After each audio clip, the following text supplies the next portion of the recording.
Básicamente en el 5 dice, tengo una función f definida en el intervalo 0b, y g definido en todo R, son funciones continuas, y g es una función periódica. Y bueno, queremos demostrar esa igualdad, ese límite, y luego encontrar el valor de esa expresión. Que pues claramente, ¿verdad? Es la misma pregunta, uno espera que B se relacione con A, y bueno, ya lo vamos a hacer con calma, pero, ¿verdad? Efectivamente, este caso B simplemente es tomar f de x como seno de x, pues este va a ser mi f, y esto de aquí abajo es g evaluado en nx, entonces uno toma g como 1 más 3 coseno de x. ¿Okay? Entonces, esas f y g claramente son funciones continuas, están definidos en todo R. G tiene periodo B, bueno, aquí no lo dejo. En este caso B es pi, ¿verdad? Eh, cuadrado. En este caso B tengo que cambiarlo por pi. Y es fácil ver que como G está aquí elevado al cuadrado, pues G es de periodo pi. Cuando yo cambio la x por x más pi, eso me da lo mismo que x por el cuadrado, que me come el menos del coseno. Pero entonces, esto es consecuencia directa y ahorita hacemos todo el cálculo correspondiente. Profe, en esa Dime. sería G igual a 1 entre eso. Sí, perdón, claro. Sí, disculpa, correcto. Okay. Y bueno, de nuevo, ahorita hacemos todos los cálculos. Centrémonos en la primera, que creo yo que es la más complicadilla. Okay. Entonces vamos paso por paso a ver cuánto escribimos. Entonces, lo primero es, bueno, queremos calcular el límite de f por g de nx. Entonces, lo primero que uno piensa aquí es, bueno, si yo quiero usar la hipótesis de que g es periódica, ¿verdad? De alguna forma, y aquí voy a ponerlo tal vez como ideas, ¿verdad? Es que de alguna forma ocupo hacer algún cambio, sustitución, lo que sea, para que en g me queden expresiones algo más b, ¿verdad? O cualquier múltiplo b por k, ¿okay? K entero. Entonces, eventualmente, vamos a tener que pensar en hacer un cambio de variable para poder utilizar esa periodicidad. ¿Okay? Y entonces, si yo ando buscando eso, entonces de alguna forma voy a partir el intervalo de 0 a b y muchos, bueno, tal vez voy a ponerlo así gráficamente, intervalo que va de 0 a b. Entonces voy a pensar, y ya van a ver por qué funciona, en particionarlo en cada intervalos, no, perdón, en n intervalos de longitud b entre n. ¿Okay? Entonces voy a definir un intervalito que va de 0 a b entre n, otro que va de b entre n a 2b entre n, y así sucesivamente. Entonces aquí voy a tener cada intervalos. ¿Okay? Y de nuevo, tal vez así se ve un poquito extraño, pero cuando uno hace el cambio de variable se da cuenta que eso funciona, porque a la hora de hacer el cambio me van a quedar este tipo de sumas. ¿Okay? Entonces intentemos escribir eso primero para que vean qué es lo que obtenemos. Entonces, tenemos que empezar de nuevo con la integral. Todavía no voy a pensar en el límite. Voy a calcular la integral de 0 a b de f por g evaluado en x. ¿Okay? Entonces, si pienso en esa partición, lo que estoy diciendo es, yo voy a integrar en intervalos de la forma bk entre n a b por k más 1 entre n. Y voy a sumar entonces k desde 0 hasta n menos 1. Entonces, voy a calcular la misma integral, solo que la estoy partiendo en pedacitos sobre cada uno de estos intervalos. ¿Sí? Y entonces, aquí es donde viene el cambio de variable que les decía, precisamente para obtener una suma aquí adentro. ¿Okay? Entonces, aquí yo digo, ¿cómo puedo cambiar para obtener esas expresiones que ando buscando? Entonces, bueno, voy a tratar de unificar y el cambio de variable que me sirve es u igual a x menos b k por n. Eso en particular, de alguna forma lo que estoy haciendo es trasladando todas estas integrales para que empiecen en cero. ¿Okay? Dicho de otra manera. Entonces, cuando yo hago este cambio de variable, du es igual a dx, todo bien. Cuando cambio la x por bk entre n, Entonces, la u vale 0. Entonces, en mi cambio de variable, el límite inferior pasa a ser 0. Y cuando resto el superior, ¿verdad? Que sería bk entre n más b entre n, u me queda b entre n, o sea, este límite superior va a ser b entre n. Mi x es u más bk entre n. Y mi g de n por x, cuando aquí sustituyo la n por la x, me quedaría n por u más b por k. ¿Okay? Y de nuevo, esa es tal vez la razón primordial de por qué uno piensa en hacer eso, porque con eso yo aquí voy a obtener en mi función g una suma de b por k, donde k es entero, y entonces como la función g es periódica y de periodo b, este término va a estar sobrando, voy a ponerlo aquí en otro color, por aquí es donde usamos el hecho de que la función g es periódica, más fácil, tiene periodo b. Entonces podemos olvidarnos de ese sumando, y entonces me estaría quedando la integral de 0 a b entre n. Y aquí como todo, como las funciones son continuas, son integrables, aquí no hay ninguna preocupación porque la suma es finita, verán intercambiarlas. Entonces me estaría quedando la función g evaluada en u y la función f evaluada en esa expresión. Entonces, por el momento tendríamos eso, y de hecho tal vez aquí para simplificar un poco, en mi suma, ¿verdad? Que depende de k, esta g no depende de k. Entonces puedo sacarla de la suma para que me quede.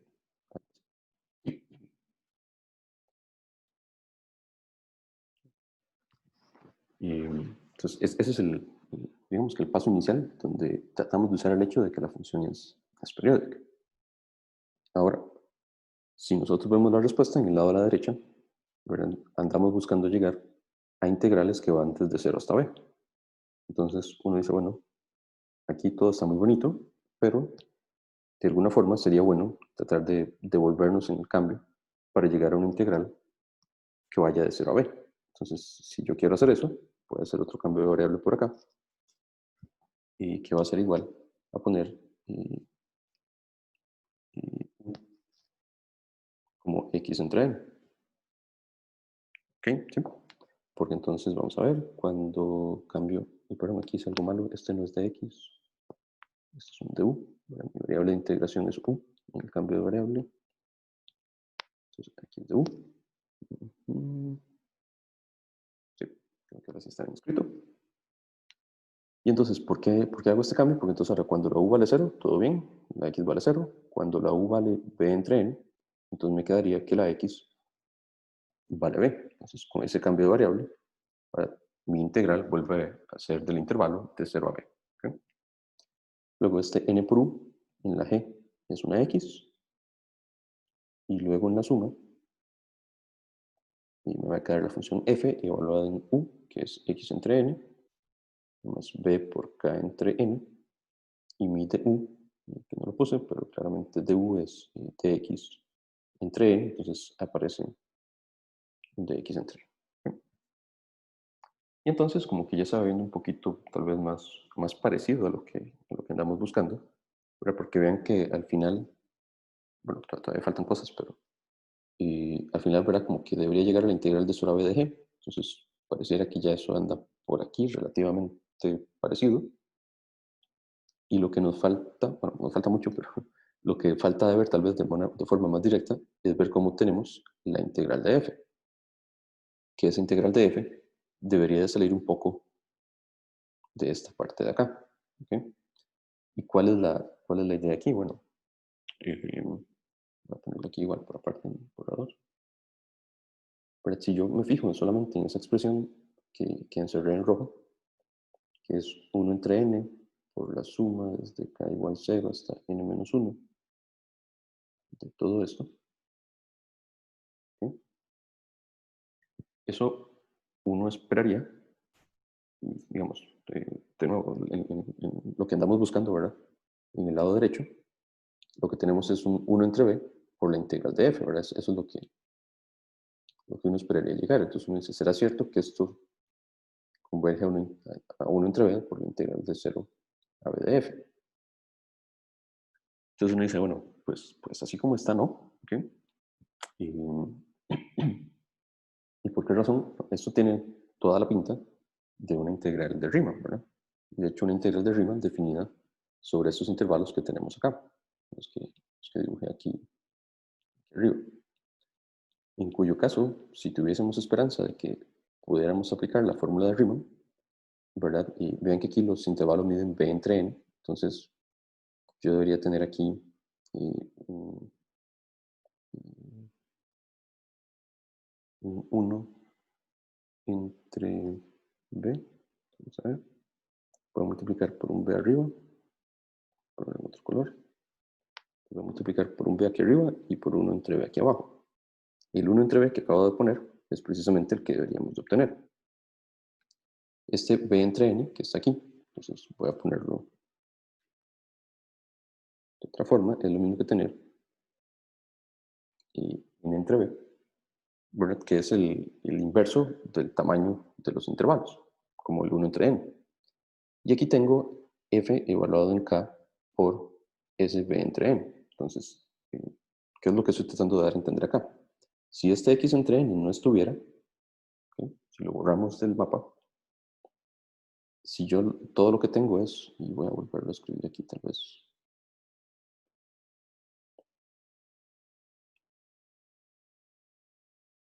si nosotros lo que tuviéramos es 1 entre b por 1 entre nb por la suma desde 0 hasta n menos 1 de f evaluado en k entre n entre b.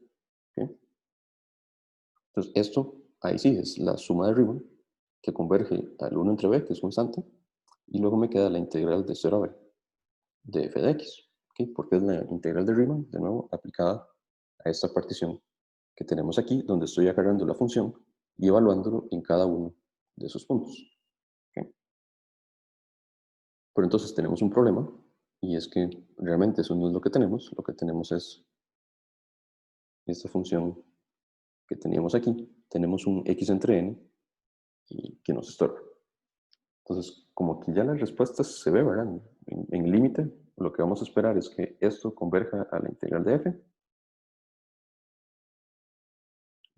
pongámoslo así, y luego, bueno, como esa es la integral, al ser constante, lo puedo sacar de la integral y me queda la integral de f por la integral g, y bueno, la constante b. ¿Okay? Entonces, por ahí más o menos es, digamos, la esperanza que uno tiene de llegar a la respuesta. Pero de nuevo, entonces vamos a tener que hacer algo para poder lidiar con este x entre n. ¿Okay? Y eso es esencialmente la dificultad, digamos, la parte complicada del ejercicio. ¿Okay? Entonces voy a volver a escribir eso por acá. Si fuera, voy a ponerlo en la siguiente página. Si tuviéramos la integral de 0 a b de g de x por 1 entre n, la suma desde 0 hasta n menos 1 de f evaluado en pk entre n. Y entonces, haciendo lo que dije antes, divido por b. Y aquí un segundo, perdón. Sí, sí lo dije bien. Y entonces al n lo pongo en entre b. Tengo la suma de esta expresión. Y luego tengo la integral. Y vean que lo estoy escribiendo así porque cuando elimino lo que me estorba, ¿verdad? Y esta expresión ya no depende de x. Entonces simplemente la estoy tirando afuera de la integral, que es lo que dije ahora más o menos en el borrador. Y entonces en el límite, cuando tomo límite en esto de acá, lo que dije fue, ok, esta expresión converge a la integral de f y la otra pues es la integral de g, ¿verdad? Que eso es lo que andamos buscando. Entonces, si tuviéramos inicialmente esto, pues seríamos muy felices, ahí tenemos la respuesta, ¿okay? Pero no tenemos eso. Entonces, lo que vamos a hacer es la expresión que tenemos aquí,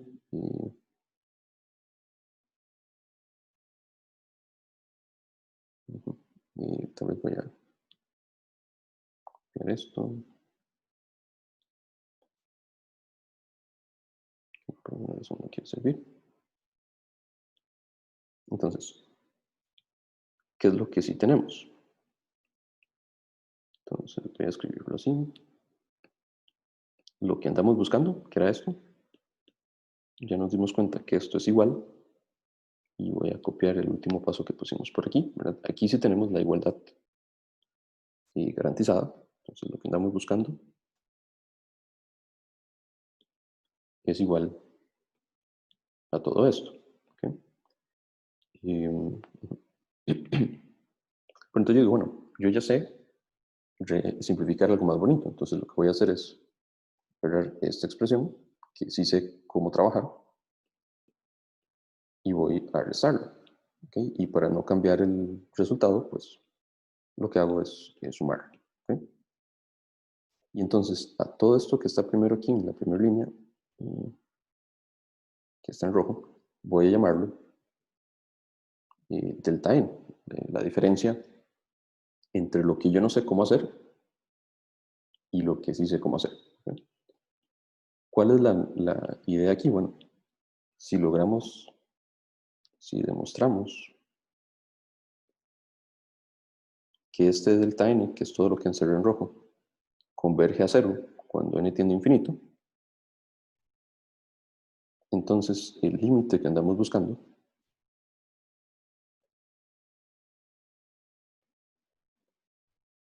¿verdad? Que sería tomar límite a la izquierda. Yo digo, tomo límite a la izquierda, va a ser igual. Tomo límite a la derecha, todo lo que está en el paréntesis rojo va para cero. ¿Verdad? Si logramos demostrar que eso va para cero. Y solamente me queda el límite de esta otra expresión, que esa es la que sí sabemos hacer. Esa es precisamente tipo lo que andamos buscando. 1 entre b, la integral de f, por la integral de g. ¿Okay? Entonces, todo lo que nos queda por demostrar es que esa diferencia se va para cero. Voy a hacer una pausa, tal vez he hablado mucho. ¿Alguna pregunta hasta acá? Y solo nos falta ver que esa diferencia va para cero. ¿Okay? Y entonces, bueno, vamos a ponerlo en valor absoluto porque lo que andamos buscando es acotarlo. Entonces voy a copiarlo por aquí abajo.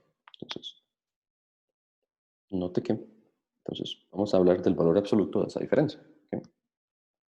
Entonces, cuando veo esta diferencia, ¿verdad? ¿Qué es esto que estoy subrayando aquí? Y me doy cuenta, bueno, tengo la integral de g, tengo el 1 entre n, todo eso lo puedo factorizar, ¿verdad? Bueno, factorizar entre comillas, estoy factorizando. Y todo eso lo puedo reescribir, agrupar mejor, de la forma 1 entre n, que queda por ahí, g de x, que anda por ahí, y luego me queda nada más la suma, desde k igual 0 hasta n menos 1, de f, evaluado en x entre n más bk entre n, menos f evaluado en bk entre n. Entonces tengo toda esa suma, y todo esto está en valor absoluto. Y espero no haber dejado nada por fuera. Vamos a ver si es cierto. En la primera suma tengo el g, el 1 entre n y la suma de esta expresión. Ajá. Y luego tengo el g1 entre n y la suma. Creo que lo copié. Y entonces, bueno, como siempre, en valor absoluto usamos desigualdad triangular. Entonces, esto va a ser menor o igual que 1 entre n, la integral de 0 a b, y del valor absoluto de g. Y aquí me queda la suma del valor absoluto de estas diferencias.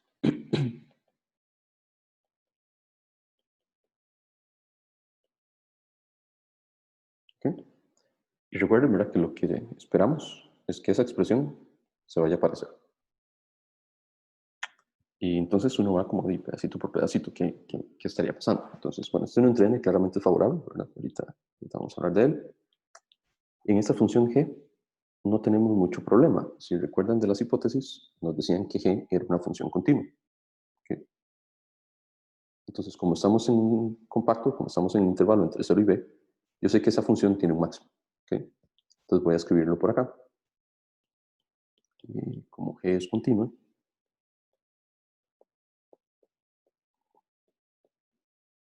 bueno, en particular, G era continua en todo R, pero en particular es continua en tercero B, yo sé que alcanza su máximo. Entonces sea, y vamos a denotarlo con la notación usual, es un norma infinito, sea G infinito el supremo, pero como es continuo, sabemos que el máximo se alcanza, entonces escribámoslo en términos de máximo. El máximo, cuando X está en el intervalo 0b, del valor absoluto de G. ¿Okay? Entonces, lo que estamos diciendo es, mi diferencia en valor absoluto está acotado por ese máximo de G entre n, y ahora en mi integral, pues solamente me queda la suma, aquí es una n, perdón, simplemente me queda la suma de toda esta expresión. Entonces, en general, el G no es ningún problema, ¿no? Porque simplemente tiene un máximo y ese máximo va a ser una constante que anda por ahí. La parte que es interesante es precisamente en F, ¿verdad? ¿Por qué razón es que este X entre N que nos estorba tanto, lo puedo quitar? Y entonces, si yo tengo esperanzas de que esto se vaya para cero, es porque de alguna forma esta diferencia va a ser algo muy pequeño. ¿Okay? ¿Y por qué razón? Porque, bueno, estoy sumando, tengo n sumandos, entonces cuando n va para infinito, tengo una serie, ¿verdad? Un montón de sumas, y pues bueno, la única manera de que eso se vaya para cero es que cada uno de los términos que estoy sumando sean lo suficientemente pequeños para anular ese comportamiento, digamos, hablando ahí un poquito informal. Entonces uno dice, bueno, ¿cómo hacemos eso? Y entonces ahí es donde recordamos también qué hipótesis tenía F. Y, todo lo que sabemos de F es que es continua. Entonces, bueno, eso nos puede ayudar bastante, porque estamos hablando de ser continua en en un intervalo cerrado y acotado, en un compacto. Entonces, eso a mí lo que me dice es, bueno, la función f es uniformemente continua. Voy a ponerlo aquí. Como f es continua en un compacto, entonces es uniformemente continua. ¿Eso qué significaba? Pongo la definición para los que no la tienen muy en el disco duro. Y básicamente lo que me dice es para todo epsilon, resumida, existe un delta, tal que si x y y están en el dominio y x y y están en una distancia menor que delta, entonces la diferencia de sus imágenes es menor que epsilon. Entonces, y esencialmente estamos diciendo, siempre que yo tome dos imágenes, perdón, dos preimágenes suficientemente cerca, entonces la diferencia entre sus imágenes, creo que lo dije bien, la diferencia entre sus imágenes es menor que epsilon. Y eso me va a servir porque vean que aquí, en lo que estamos buscando que sea pequeño, pero precisamente lo que tengo es la diferencia de dos imágenes. ¿Y qué tan cerca están esas imágenes? Voy a ponerlo por acá como borrador. Ahora, cuando yo pienso en esta imagen, perdón, ¿qué tan cerca están las preimágenes? Cuando yo pienso en la diferencia entre esa primera preimagen y la segunda preimagen, ¿verdad? Pues esa diferencia es x entre n, que claramente cuando n es muy grande, eso va a aparecer. ¿Okay?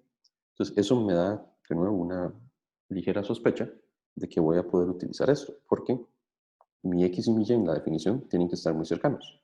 Efectivamente, este señor y este señor están muy cercanos cuando n es muy grande.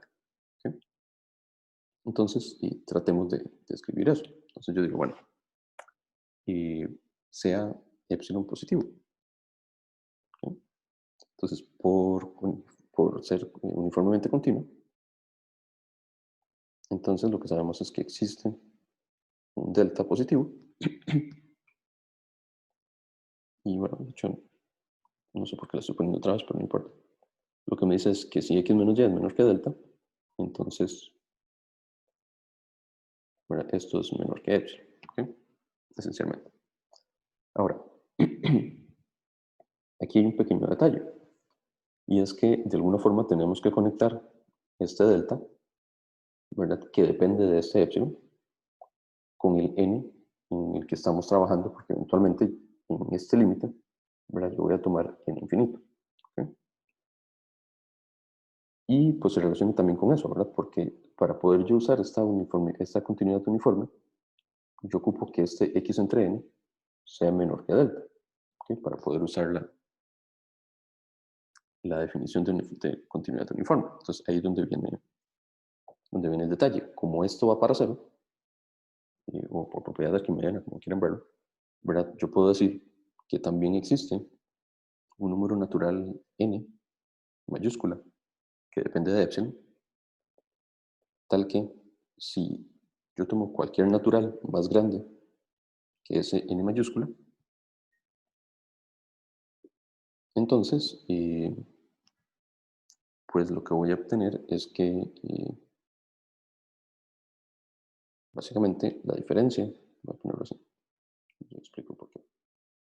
La diferencia entre f de x menos f de y va a ser menor que epsilon, ¿ok? Y aquí, vamos a ver, pongo aquí. Y eso para cuando x menos y sea menor que b entre n, creo que era el que me servía. Yo ahorita reviso esto bien, pero voy a tratar de terminar la idea y ya vemos los detalles. Entonces, estoy diciendo, continuando el informe, lo que me dice es esto. ¿Ok? Ahora, como la diferencia entre el x y el y, ¿verdad? De la definición de continuidad uniforme, son estos dos. Entonces lo que dije fue, ok, si yo quiero utilizar continuidad uniforme, la diferencia entre esas imágenes es x entre n, y ese x entre n tiene que ser menor que delta. Entonces, ¿qué digo yo? Bueno, yo sé que puedo encontrar un n mayúscula suficientemente grande, tal que eso sea menor que delta. ¿Ok? Entonces, aquí es lo que estoy poniendo acá. Existe un número natural n mayúscula, tal que a partir de ahí yo puedo garantizar que estoy en la zona donde puedo aplicar la definición de convergencia uniforme. Entonces, si x menos y están muy cercanos, entonces la diferencia entre f de x y f de y puedo acotar por epsilon. Ahora, aquí uno, ¿verdad? Como es para todo epsilon, voy a arreglar este epsilon a un epsilon que me sirve. Voy a poner epsilon entre b dividido por el máximo de g más 1. Y aquí nada más un comentario, ese más 1 es para evitar un posible caso en que la función g sea exactamente 0. Porque no quiero dividir por 0, entonces si la función g es 0, no importa, es toda 0, pero le estoy sumando 1 para que no se indefine. Entonces, ahora sí, vean por qué razón me sirve esto. Porque entonces, ¿sí? Entonces ahora que digo yo, bueno, para poder utilizar lo que tenía antes, simplemente, ¿por qué razón tomé este valor b entre n? Porque entonces como x entre n es menor o igual que b entre n, ¿verdad? Porque x está en el intervalo entre 0 y b. Entonces, en valor absoluto, este delta n va a ser menor o igual, ¿y qué es lo que teníamos aquí arriba? Entonces, recordemos esta desigualdad. Lo que tenemos es que es menor o igual que la norma infinito de g entre n, la integral de 0 a b, tengo la suma desde 0 hasta n menos 1. Y entonces ahora sí, f de esta expresión, yo la puedo acotar, ¿verdad? Porque estoy tomando, aquí tal vez debería poner, no sé, un x tilde y y tilde para no confundir los de antes. Estoy tomando x tilde como esto y y tilde como esto. Entonces, la diferencia, y fue lo que calculé arriba, ¿verdad? La diferencia entre esos dos es x entre n, que x entre n es menor que este b entre n. Y entonces, para cada uno de esos sumandos, lo que estoy diciendo es que los sumandos son menores que precisamente esta expresión que tengo aquí. ¿Ok? Cada uno de los sumandos están acotados por epsilon, con más constantes. ¿Y por qué esas constantes me sirven? Porque, bueno, si hacemos aquí un poquito más de cálculo, de simplificaciones, estamos sumando una constante, entonces esa constante aparece en la suma, perdón, la suma tiene n sumandos, entonces esa constante va a aparecer multiplicada por n. ¿Ok? Entonces, pues la n se cancela claramente. Cuando simplifico esto, voy a poner el paso. Aquí ya uno puede concluir, pero para poner todos los pasos ya que llegamos hasta acá. tengo la norma g infinito entre la norma más 1, y luego nada más me queda la integral de 0 a b, que claramente es constante. Me comí un 1 entre b que andaba por ahí. Y entonces, pues claramente esto está acotado por 1, ¿verdad? La integral de 0 a b da b, este b se cancela con este 1 entre b, y ese cociente está acotado por 1, también me comí el epsilon que andaba por ahí dando vueltas. Entonces todo esto es menor que epsilon. Entonces, ¿qué fue lo que dijimos? Para todo n más grande que ese n mayúscula, esta expresión es menor que epsilon. Y eso es la definición de que esa sucesión va para 0. ¿Sí? Entonces, como esa sucesión va para 0, entonces efectivamente tenemos lo que andábamos buscando, que habíamos dicho por acá. Si demostramos que esa sucesión va para 0, ya tenemos el resultado. Y esa sería la parte A de la pregunta. ¿Hay alguna consulta en esto?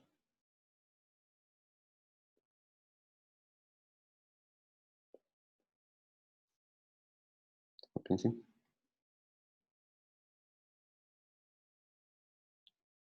Aquí tal vez de nuevo voy a intentar algo que no quedé muy contento con mi explicación de esto de aquí.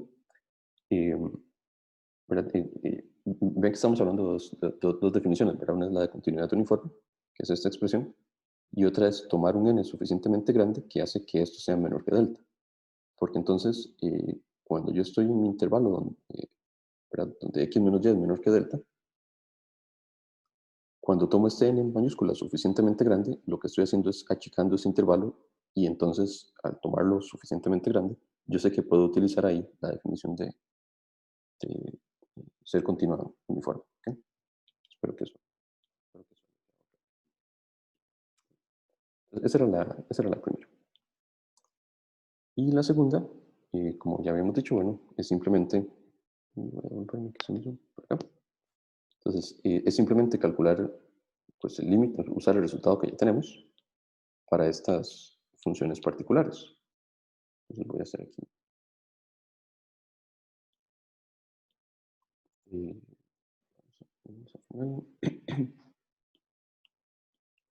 Ahora todo lo que tenemos que hacer es usar A para estas funciones particulares. Y sabemos que por la parte A, ¿verdad? Eso va a converger a 1 entre b, la integral de 0 a b de f, por la integral de 0 a b de g. Entonces, pues todo lo que tenemos que hacer es calcular esas integrales. Tal vez un poquito, bueno, no un poquito, más o menos complicadilla la de g, entonces voy a hacerla con calma. La de f no hay nada que decir, es la integral de 0 a pi del seno. La integral del seno es menos coseno, y lo evaluamos entre 0 y pi. Y cuando evaluamos, coseno de pi es menos 1, da 1, y en 0 da 1, y etcétera, simplifica a 2. ¿Okay? Entonces, está todo bien. La que es más interesante es integrar la función g, que es 1 entre 1 más 3 cosenos al cuadrado. 3 coseno al cuadrado de x. ¿Okay? ¿Alguna idea de cómo se integra eso?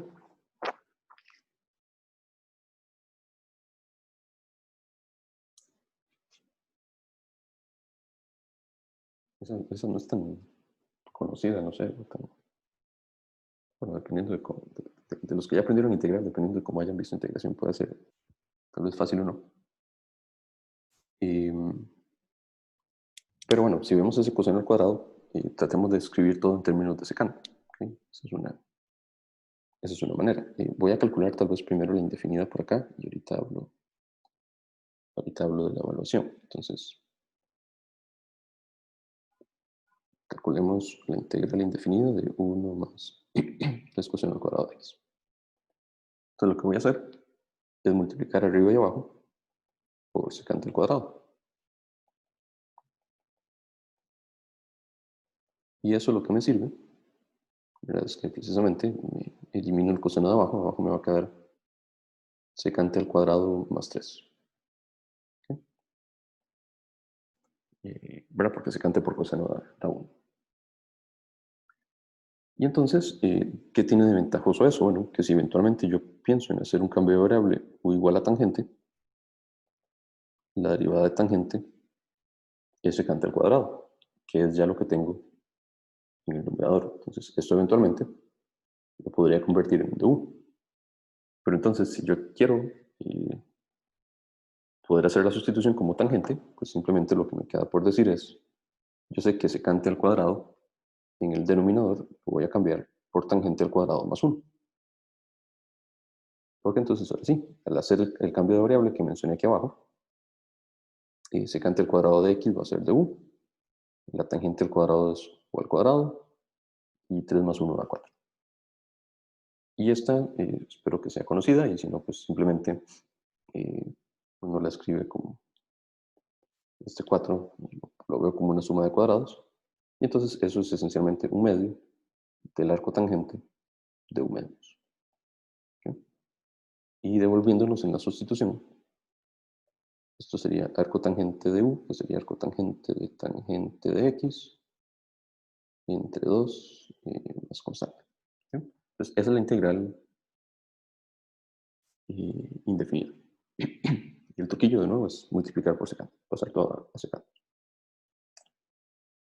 Entonces, uno dice, ok, perfecto, qué bonito, que ya tenemos la integral, todo lo que tengo que hacer es agregar eso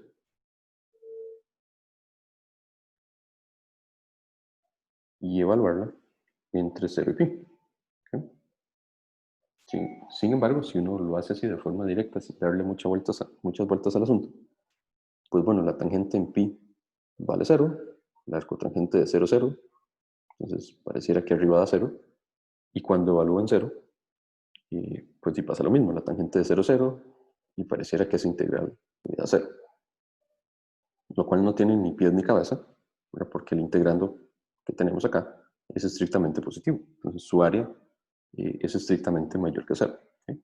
Entonces, ¿qué falló ahí? ¿O qué hicimos mal? ¿Alguna idea?